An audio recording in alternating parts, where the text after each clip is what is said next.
while back, I made a little documentary on the link between the circus and famous outlaw couple Bonnie and Clyde.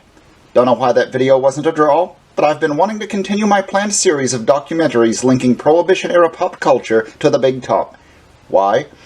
Well, for one, the 20s and 30s saw the tail end of the golden age of the circus, and in that time period the American circus was at the height of its prominence, while being in a fascinating transitionary period. In fact, America was a country in transition in that area, with electricity, automobiles, and the telephone revolutionizing every facet of life. Secondly, don't we all just love Prohibition-era gangsters? Come on, I know you're out there secretly binging Peaky Blinders. How many times have you seen The Untouchables again? Admit it, the image of a guy in a pinstripe suit firing a Thompson submachine gun is as iconically American as a bald eagle eating a slice of apple pie while watching the Super Bowl. America! The fact that so many events and famous people from this era can be linked with the circus is nothing short of proof of the institution's indelible link with American culture and history.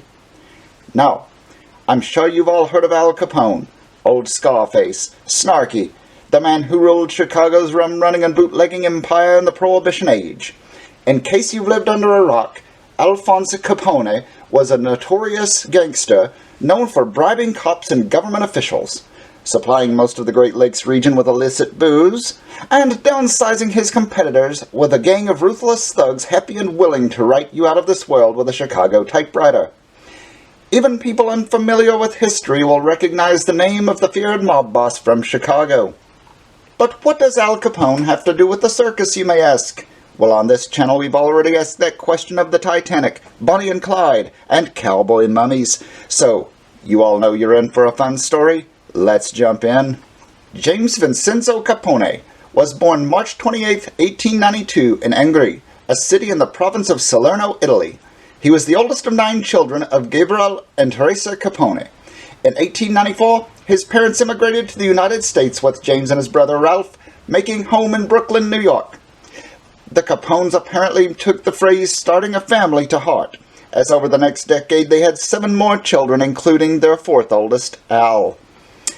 James Capone left home at the age of 16, doing what all young men throughout history have done when looking to start a life for themselves. He ran off and joined a circus. Now, back in the day, as in most shows today, if you join the circus without any real skill set or an act, you get hired on as a roustabout. Now, a roustabout is about the lowest job you can get in a traveling show, usually considered unskilled labor. Roustabouts have the less than glamorous job of helping to erect and strike the tents, hitch up wagons, drive vehicles and pack horses, shovel manure, and feed the animals. But hey, somebody's got to do it, right? While in the circus, James began to idolize early Western star William S. Hart. James seemed to love the Wild West as much as most of America despised Italian immigrants, so it seems James Capone decided to use the one tried and true trick to becoming a big shot. I'm gonna trade this life for fortune and fame. I'd even cut my hair and change my name. He started wearing a Stetson and chaps, along with 2 6-guns in cowboy-style holsters, studying the cowboys of the silver screen, his fellow roustabouts, as well as the rough-and-tumble cattlemen, ranchers, and lawmen in the towns the circus traveled through. James lost his Brooklyn accent, adopting a Western drawl.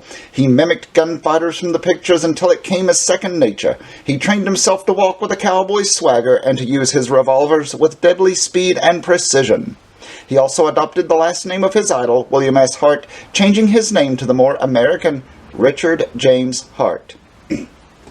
Apparently he became good with his pistols. Back up. Apparently he became very good with his pistols, earning the nickname Two-Gun Hart. Though there is little in the public record, some accounts say he participated in Wild West shows in the circus as a pistol marksman.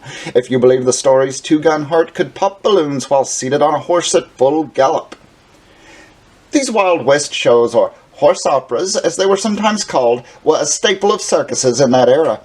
In these shows, entertainers dressed as cowboys performed daring trick-riding stunts, shot targets sometimes off the heads or out of the hands of other performers, roped bulls, and put on mock battles with Native American performers. There's no doubt that a man like Capone, Hart, who was obsessed with Old West gunfighters, would participate in these kinds of acts.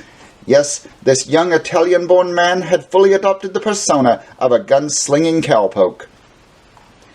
With the U.S. entering the Great War, Hart left the circus to courageously fight for his country. At least that's what he said.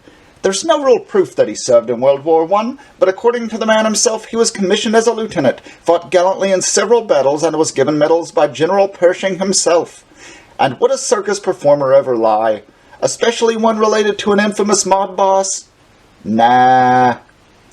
If he did in fact serve in the war, however, it would have only further enhanced his abilities with firearms. Trick shooting and aiming at inert targets is a far cry from being in a real gunfight. Airsoft is not Fallujah, and a Wild West show is certainly not combat.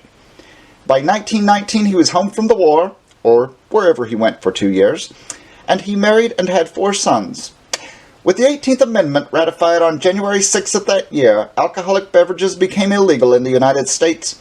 At the same time, his brothers Al, Frank, and Ralph were engaged in less than lawful and morally appropriate endeavors. Hart started his new career as a federal prohibition agent. Using the skills he learned as an exhibition shooter, he soon became widely feared and respected as a lawman. Still wearing his over-the-top cowboy ensemble, Hart busted up dozens of moonshine stills, arrested 20 wanted killers, and became known as a man you didn't want to end up in a gunfight with. When he was transferred to an Indian reservation for the job of liquor suppression, some of the Oglala Sioux began to call him a name that roughly translates to Big Hairy Boogeyman. Yes, that's right. Al Capone's brother was the real-life Baba Yaga of moonshiners. Oddly enough, the circus performer turned lawman had no idea what the rest of his family had been up to all these years. Ignorance is bliss. That is, until he picked up a newspaper to find his little brother Al on the front page. Something about criminal empire, yada yada, bribery, something something, St. Valentine's Day massacre. I'm sure he got over his shock in a week or two. With the repeal of Prohibition in 1933, Two-Gun Hart became a marshal and then a justice of the peace, but was fired during the Great Depression. He was dismissed as a marshal and justice of the peace after he was caught shoplifting food from a grocery store. Really? Really? Come on, it's the Depression. Man's gotta feed his family. Fortunately, his family reached out to him. That's right, his rum-running gangster brothers lended a helping hand to their struggling sibling. Warms your heart, doesn't it, folks? But what's real is family. In the late 30s, with the now sick Al Capone getting out of the joint, Ralph and Al had a reunion with their older brother, and despite their differences, they made sure that family came first. Later in life, Hart defended his brother Ralph in court in a tax evasion case. When word got out that the famous trick shooter and lawman was the brother of Al Capone, it shocked the nation. James Two-Gun Hart died of a heart attack in Homer, Nebraska at the age of 60. And so passed one of the most interesting personalities of the 20th century of whom you have never heard, Richard James Two-Gun Hart, roustabout, circus performer, pistolier, lawman, and brother of the most infamous gangster in American history. Did you enjoy the video, folks? Want to see more like it? Let us know down in the comments section. A big shout out to our Patreon patrons, Python and JC. Thanks for the support. If you're watching this and aren't subscribed already, hit that button down below and ring that bell. It doesn't cost a dime and might make us a few. Well, that's a wrap, folks. We'll be back soon with more circus shenanigans and historical hijinks, so keep those dials locked in right here, circus monkeys. I'm the real McCoy, and I'm headed out west, sucker, because I wanna be a cowboy, baby. With a top left back and the sunshine shine.